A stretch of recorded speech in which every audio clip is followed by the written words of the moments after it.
പ്രിയപ്പെട്ടവരെ, നമ്മുടെ പഴയ ആൾക്കാർ സംസ്കാരവും അതുപോലെ തന്നെ വിദ്യാഭ്യാസവുമൊക്കെ കണക്കാക്കി ബന്ധങ്ങളുണ്ടാക്കുകയും കൂട്ടുകൂടുകയൊക്കെ ചെയ്യുന്നത് എന്തുകൊണ്ടാണ്? ഇതിനൊക്കെ വാല്യൂസ് ഉണ്ട് കേട്ടോ. നല്ല സംസ്കാരമില്ലാത്ത ആൾക്കാർ ആ രീതിയിലേ പെരുമാറുകയുള്ളൂ. ചില സമയങ്ങളിൽ എന്തെങ്കിലും ഒരു അത്യാവശ്യം വരുന്ന സമയങ്ങളിൽ ചിലർ മാക്സിമം വാക്കുകൾ കൊണ്ട് വേട്ടയാടും. വല്ലാത്ത രീതിയിൽ മുറിവുണ്ടാക്കുന്ന രീതിയിൽ വേട്ടയാടുന്ന ആൾക്കാരുണ്ട്. ഓരോ അമ്മയ്ക്കും സ്വന്തം ഹൃദയമാണ് മക്കളെന്ന് പറയുന്നത്. അവർ ജീവിച്ചിരിപ്പില്ലേ എന്ന് വരെ ചോദിക്കുന്ന ചില ആൾക്കാരുണ്ട്. അവരുടെയൊക്കെ ഉള്ളിൽ എന്താണെന്നറിയില്ല. ഈ കഠിന ഹൃദയമൊക്കെ എങ്ങനെയാണ് ഉണ്ടാകുന്നതെന്നറിയില്ല. എനിക്ക് തോന്നുന്നു പഴയ ജാതി വ്യവസ്ഥയുടെ ബാക്കി വെച്ചിട്ട് അറിയാതെ നമ്മൾ ഉയർന്ന ജാതി എന്ന് പറയപ്പെടുന്ന ജാതിയിൽ പെട്ടുപോയത് കാരണം അവർ ആ വൈരാഗ്യം കാണിക്കുക കൂടെ ചെയ്യുകയാണോ എന്നൊരു സംശയമുണ്ട്. ഇല്ലെങ്കിലും പുതുപ്പണക്കാരങ്ങനെയാണല്ലോ, അർദ്ധരാത്രിയിലും കുട പിടിക്കും. അവരുടെ അഹങ്കാരത്തിനൊരു വിലയില്ല. വല്ലാത്ത രീതിയിലായിരിക്കും അഹങ്കാരം വരിക. പുതുപ്പണക്കാരങ്ങനെയാണ്. അതുകൊണ്ട് നമ്മളതിനെപ്പറ്റി പറഞ്ഞിട്ട് കാര്യമില്ല. കഴിയുന്നതും ആരെയും ശപിക്കാതിരിക്കുക, ആരെയും മനസ്സ് വേദനിപ്പിക്കുന്ന രീതിയിൽ സംസാരിക്കാതിരിക്കുക. കാരണം ഉള്ളിനുള്ളിൽ ഒരു ദൈവമുണ്ട്, ദൈവത്തിൻ്റെ ശക്തിയുണ്ട്. പ്രത്യേകിച്ചും അമ്മമാരുടെ കുട്ടികളെപ്പറ്റി വല്ലതും പറയുകയാണെങ്കിൽ അത് അമ്മയുടെ ഉള്ളിലുണ്ടാകുന്ന സങ്കടം അത് ദൈവത്തിൻ്റെ അടുത്തേക്കായിരിക്കും പോവുക. അതുകൊണ്ട് എൻ്റെ പ്രിയപ്പെട്ട സുഹൃത്തുക്കളെ, നിങ്ങളുടെ വായിൽ നിന്ന് ചീത്ത വാക്കുകൾ വരാതിരിക്കട്ടെ. ചീത്ത വാക്കുകൾ വന്നാൽ പോലും ഒരു ശാപവാക്കുകൾ വരാതിരിക്കട്ടെ. അതെപ്പോഴും ഓർക്കുക.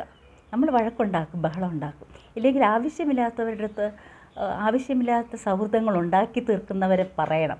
സത്യം പറഞ്ഞാൽ അതാണ് ചെയ്യേണ്ടത്. നമ്മൾ ആവശ്യമില്ലാത്ത സൗഹൃദങ്ങളെ അകറ്റി നിർത്തുക, അല്ലേ? അശുഭങ്ങളായിട്ടുള്ള കാര്യങ്ങൾ അകറ്റി നിർത്തുക. ചിലരങ്ങനെയാണ്, സംസ്കാരമില്ലാത്തവരെ അകറ്റി നിർത്തുക. അതില്ലെങ്കിൽ ഇങ്ങനെയുള്ള ചില കാര്യങ്ങളൊക്കെ നമുക്ക് അനുഭവിക്കേണ്ടതായിട്ട് വരും. ലോകം നമുക്കറിയാമല്ലോ, ഈ യുദ്ധം ചെയ്തു.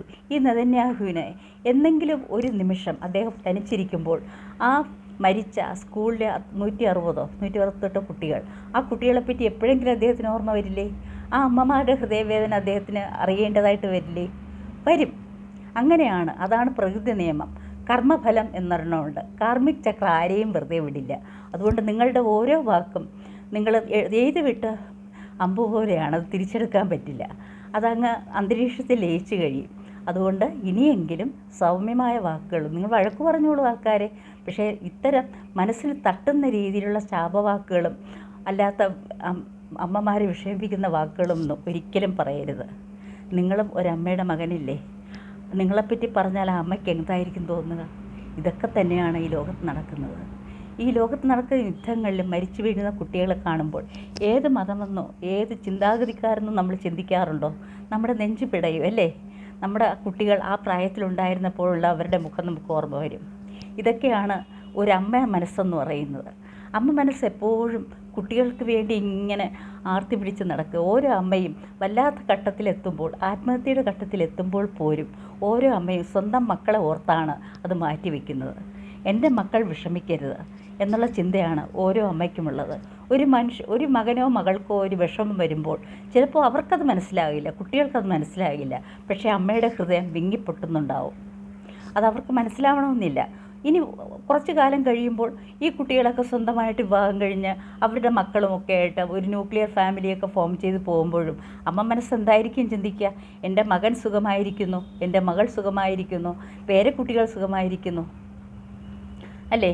ഇല്ലെങ്കിൽ അമ്മ അത്രയും ഒരു അവധൂത രൂപത്തിലേക്ക് മാറണം. സ്പിരിച്വാലിറ്റിയുടെ അങ്ങേയറ്റം എനിക്കിതൊന്നും വേണ്ട എന്ന് പറഞ്ഞ് എല്ലാം വെടിഞ്ഞ് അമ്മ ഏതെങ്കിലും ഒരു പ്രത്യേക ധർമ്മം സ്വീകരിച്ച് അങ്ങനെ ഒരു രീതിയിലേക്ക് പോകണം.